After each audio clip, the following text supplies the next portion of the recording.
కాపాడాల్సిన బాధ్యత మనదేలే. పర్యావరణాన్ని కలుషితం చేస్తుంది మనుషులే. పర్యావరణాన్ని కాపాడుటకై ఒక మొక్క నాటాలి. మొక్కలే వృక్ష సంపదగా మారి మనల్ని రక్షించు లక్ష్మీ నరసింహ. అధిక సంపద మోజులో పడి భూములు అమ్ముడాయి. భూములలో ఉన్న చెట్లను నరికి ప్లాట్లు చేసుడాయి.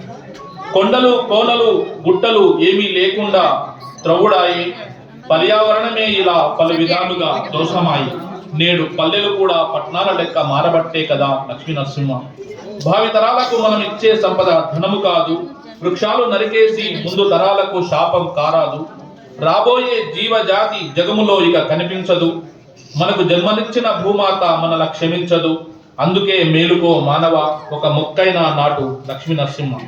పర్యావరణ కాలుష్యానికి కారణం కంపెనీలాయే. ఈ కాలుష్యముతోనే వాతావరణ మార్పులాయే. అందువలనే ప్రకృతి వైపరీత్యాలు వచ్చుడాయే. అందుకే జనజీవనమంతా అల్లకల్లోలమాయే. కాబట్టి మొక్కలు నాటి కాలుష్యాన్ని తరిమేద్దాం లక్ష్మీ నరసింహ. ధన్యవాదాలు.